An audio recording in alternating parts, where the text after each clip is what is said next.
Hi everyone, welcome to another session with myself, Claudine from Sweet Dreams, and one of my sleep consultants. Today I'd like to welcome Sarah. Hi Sarah, Hello, how are you? I'm good, thanks. How are you doing? I'm good, thanks. It's really nice to see you. The purpose of these sessions is for us to talk to each other and to you guys about some topics that you may find helpful or interesting regarding children and raising children and related to potentially sleep issues that you might be facing with your children.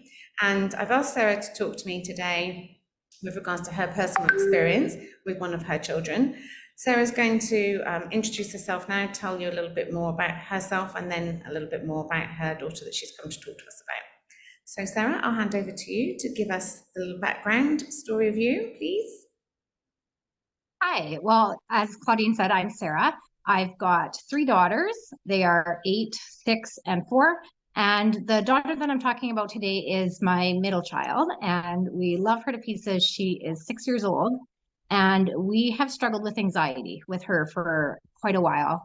It took us a while to understand what was going on. That is she just a toddler throwing fits, or this just seems a little bit different? And I guess it all came to light with preschool. With all of a sudden, we were having huge difficulties getting her to preschool, and not just shyness. It was, I would say, almost to panic attacks where she couldn't breathe and she just couldn't do it. We couldn't get her out the door, and it just got harder and harder on her and harder on us. And that's where we started to realize this isn't just shyness. This isn't just a child having difficulty going to preschool. This is something else. Yeah. And on top of that, it was like during COVID as well, where there was restrictions and you could do some things and you couldn't, and the rules changed. And I think that kind of impacted everything for her. And we started trying to reach out for help. I think she was 4 at the time, maybe 3. She might have been 3 at the time. And we started trying to reach out for help. And we felt like we were in no man's land for help. She wasn't old enough. And it was like, well, call us when she's 6. We're like, well, what do we do between now and then? Like, Wasn't I it? want to get preschool, right? Like, Did you have a sense of her being different because you had an older child, and so there was like, I mean, it's awful to compare our children, but I guess there was a benchmark in place that you understood getting one out the door and getting them to preschool didn't have to be challenging, and then when your middle one started to show those signs, it was a more obvious, noticeable situation. Yeah, exactly. And our older child, she is more outgoing, more extroverted. So we always have noticed that our middle child is just a bit more introverted, but there was all of a sudden like this isn't normal. Like this is more than just a little bit shy and a little bit reserved.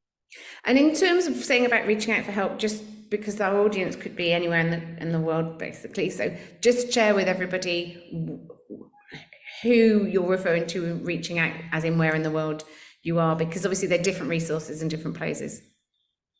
Yeah, so I'm in Canada, Manitoba, Canada, to be specific. And I really didn't know where to start. I can't exactly remember. I know we had a phone doctor appointment because you couldn't get in-person one. So we Yeah. did a phone doctor appointment. And then our doctor referred us to, there was like a mental health for children. I can't remember what it was called. And she wasn't old enough for that. And then there was a mental health resource in our community, and she wasn't old enough for that. And then there was a coaching program we could do online. She wasn't old enough for that. So we really just felt like we were striking out everywhere we went. Oh. And bath time was another issue, that we couldn't get her in the bath. She was having like panic attacks, not just toddler refusing. She was having extreme anxiety about bath time. And we couldn't get her to bath for weeks. Oh, bless her. I mean, that must have been, I mean, it's confusing, isn't it? It's It is. it's like, well, this is just the most simple thing ever. You just you're getting washed and, take it in your stride. And it's not obviously as simple as that if your personal struggle internally, apart from anything else, little children cannot articulate the specifics, can they? I mean, that's the reality. It's doubly hard because you don't know what's going on and they can't articulate it either. Well, exactly. We would ask her questions and try to get to the bottom of it. And we're like, I don't even know what the problem is here. Mm-hmm. Mm-hmm. Yeah. It's tough as well because as a parent, you always want to do absolutely the best and the right thing for your child, and the only thing that really matters is that they're well, and not being able to access the support and resources for helping her must have been obviously extremely upsetting for, I'm sure, the whole family. How old is she now then?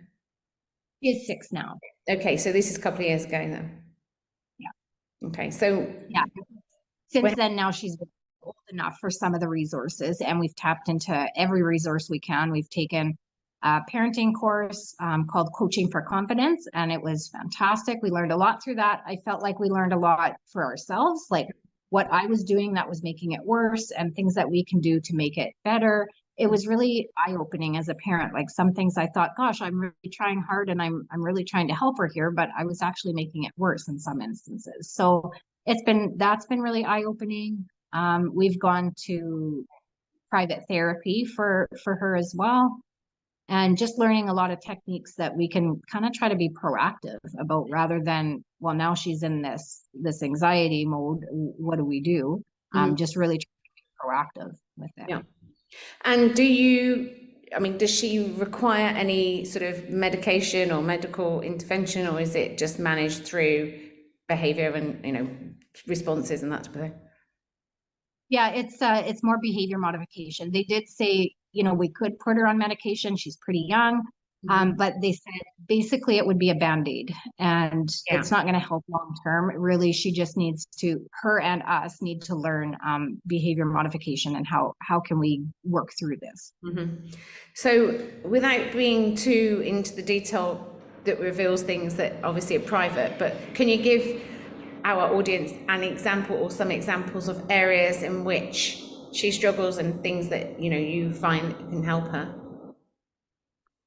Yeah, so transitions, like the preschool thing I mentioned. I know this was a little while ago, but she started kindergarten this year. So same thing. We had to figure out how to get her to school.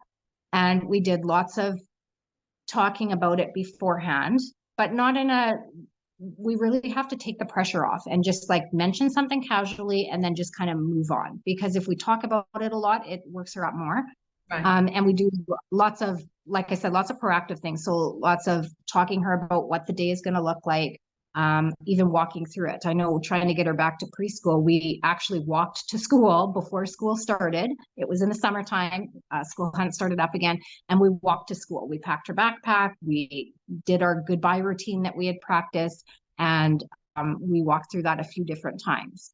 And just to really help her understand this is the order of things that are going to happen. And then on the day of, then she's a little bit more prepared. She still wasn't happy about it, but at least she knew in her mind what was going to happen. Yeah, understood. Bless her. And does she go with willingness now, or is it always a bit, I don't want to be there? She does. The first 2 days of kindergarten this year were really hard.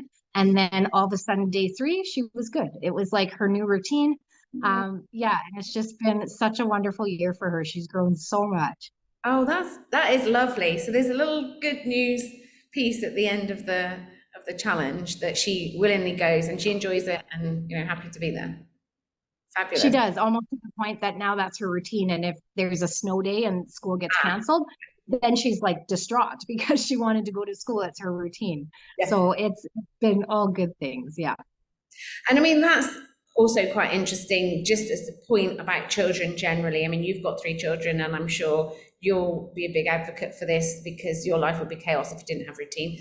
But children of all types thrive on routine. The regular, the repetitive, the consistent element of whatever time of day relative to what the routine may be, being in place for them provides them with what we as sleep consultants, when we're talking about relative to sleep, a sense of security, that they know what's coming next. I mean, if they know what's coming next and they can relax, and if they can relax, especially in relation to sleep, then obviously they will, segue into sleep much more easily. And I'm sure that applies when you talk about your daughter. She knows the routine. She knows that she's then going to school next or going into kindergarten next. So she knows what's coming, so she can relax. A lot of children, the element of the unknown, or that routine's been thrown off in some way, like a snow day, or what's it going to look like, is the problem, not actually the thing. It's like, what's it going to be? what's it going to be for me when I get to XYZ place. So I'm sure you'll support that thinking that routine is really, really imperative for success.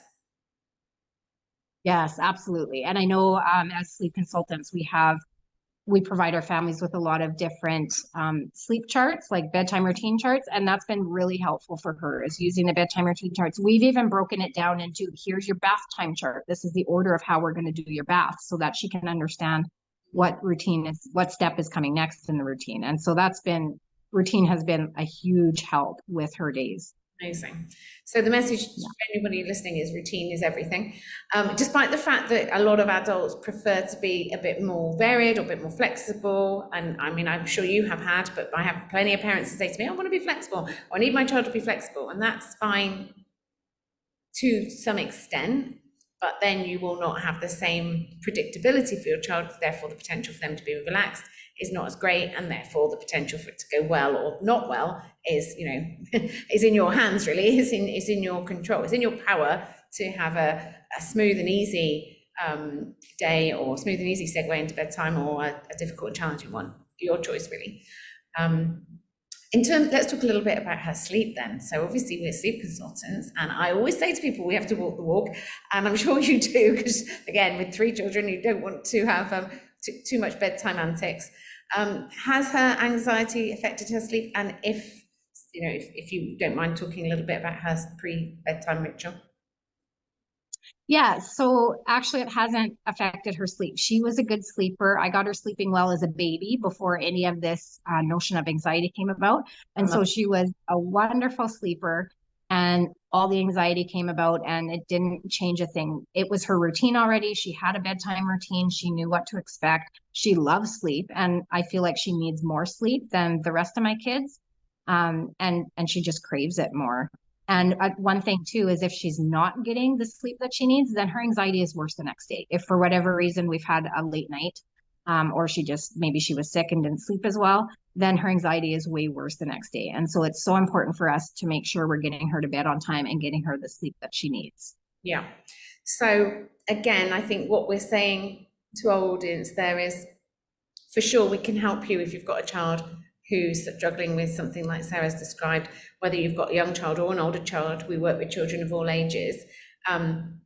What we're also saying is, don't let the anxiety be an excuse to your child not sleeping well, because the chances are that sleeping better will only improve their feelings about, their challenges that they're facing the next day. There's an amazing kind of way of thinking about this as a mum of a neurodiverse child myself. Where I think about it is, I don't know what it is like to be in his shoes, as you obviously don't with your daughter, and so I don't want to assume that I understand.